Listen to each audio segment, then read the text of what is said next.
Welcome to Keep What You Earn, your judgment and jargon-free zone for entrepreneurs of all levels. Get ready to learn how to scale your business, save money in taxes, and create a business that grows your wealth. If it feels like the financial side of business is like eating your vegetables, well then think of this podcast as the ranch dressing to make the process a little more enjoyable. My name is Shannon Weinstein. I'm a CPA and business owner on a mission to simplify money and empower others through knowledge. I hope this episode inspires you to take action, but remember that the information we share is for educational purposes only and is not individual tax advice. Now that we got that out of the way, let's start the show.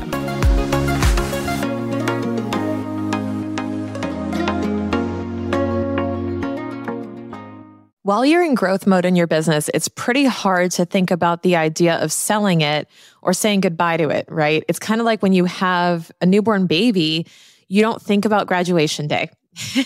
But inevitably that day may come and you want to be ready for it and be able to be nimble and be adaptive to your new goals, your new priorities, the person you'll become once your business matures a bit more. And that's what I want to talk about today is how you want to be building a sellable business today, even if you have no intention within your eyesight to be able to sell it. And why I say this is you want to be thinking about, is this sellable as a lens through which you look at everything in your business? Here's why. Because ultimately, you can't do this forever. Let's be real. Like you won't be able to do this forever.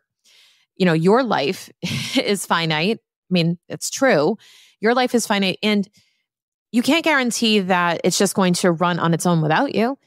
And furthermore, that's also one of the reasons to build it like you're going to sell it. So it could run without you. But the problem is that a lot of people are running their businesses with no end in sight and their kids don't want to take it over. There's nobody who wants to assume the role of owner. Maybe the employees are just really happy where they're at and nobody knows what to do, right? And you don't want to be stuck in that position where you have to basically close the doors and say, that's it, and just end the legacy, right? Some of us want to build something that can be passed on or create the legacy, create a real impact, a real ripple effect. And in order to do that, you have to think with the end in mind. And not even the end, the evolution in mind, I'll say. And one of the things to do is to build your processes and systems and people around something that you could sell and package. There's a couple of ways to do this. And I'm going to just let you in on what is going on in the back of my mind while I'm doing this. So when we talk about building a sellable business, you really want to appeal to a buyer. So you want to be thinking about, on paper, do I look good to a buyer right now? And that means, am I generating recurring revenue? Meaning, is it going to be a huge effort for people to sell new services, new products, or am I handing them over a turnkey system that just brings in cash flow pretty steadily? That's a huge appeal, right? Is recurring revenue. The other thing is being plug and play with people. So can anyone really step into any role if it gets vacated?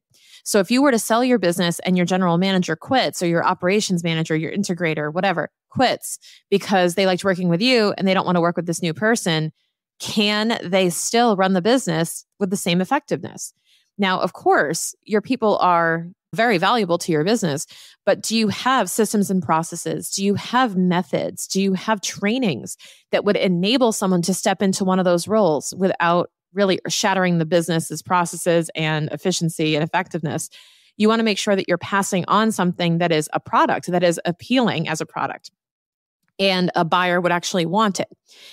And there's no rush to have it be really appealing to a buyer. Admittedly, my company is not super attractive to a buyer right now, but I'm always thinking about the future state of how can I get it closer to being appealing to a buyer? And it's a process. It's a process. It's not going to happen on day one. It's not going to happen in year one. So Fitnancial, just fully transparent, Fitnancial, what I'm trying to do with Fitnancial is, yes, eventually it would be cool to sell it, but here's how I plan to do that. I would never sell my current clients. They are not the commodities to sell. They are relationships. So a lot of accountants will just sell their client list. I've never really agreed sort of ethically with that fundamentally. I think that's weird, but I'm also weird as an accountant. So there you go. What I would do is I would create a fractional CFO firm that did exceptionally well with client relationships, that had a method to deliver what clients are looking for when and with the right level of support, where they felt taken care of, they felt like they got a different experience than they normally would from a CPA firm, that we really differentiate on the relationship front and the availability and the nurturing and all of that. So we really do exceptional service.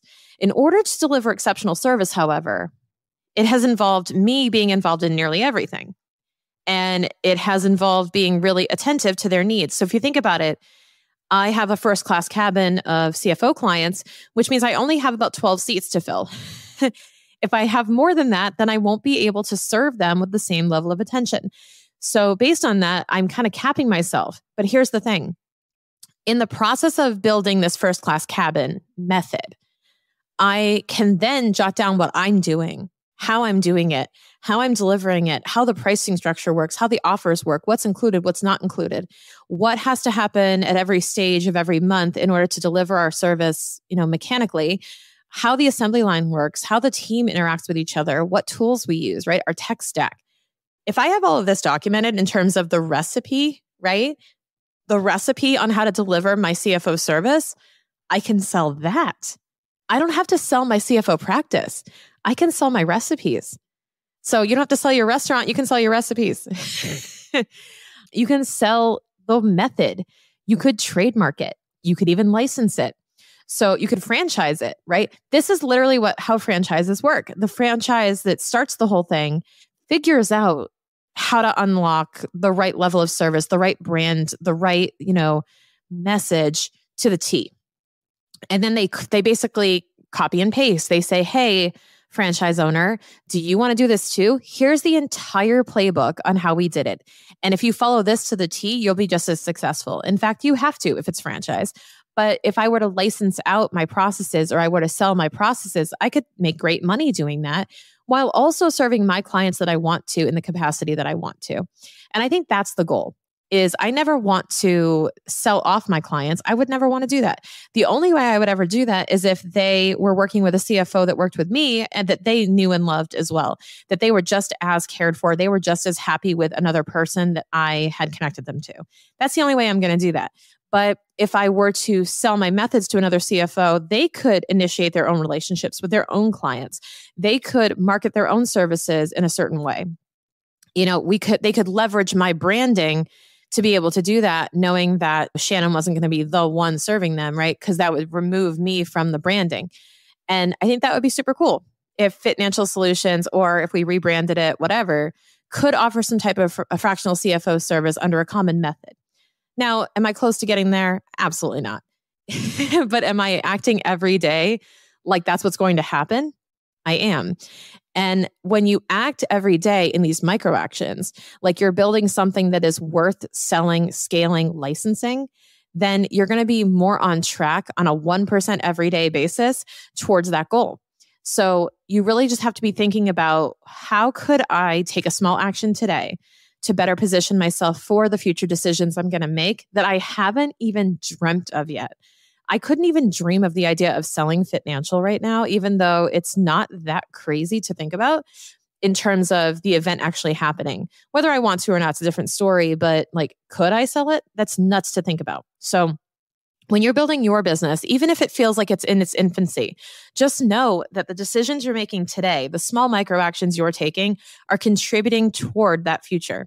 So you want to be thinking ahead and saying, how can I leverage the decisions I'm making today to better position myself in the future for the firm, for the practice, for the business, that I want to build. And that's what we're always thinking about. So I hope this inspires you to take a few actions today to move you closer to that goal. And remember, you don't have to want to sell your business today to want to build a sellable business for the future.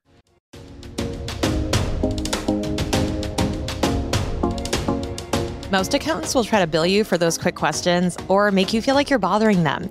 And the truth is that the quick questions are what I love about what we do. That's why I created a new and accessible offer for you to be able to message me your questions and get the support you need when you need it. It's called the CFO On Demand. You can now get affordable help and access to me and my team without a high monthly fee. You can also upgrade and get access to a private one-on-one office hours to bring your specific strategies to the table. Want to learn more? Head to thecfoondemand.com or click the link in the show notes. Again, that's The CFO On Demand.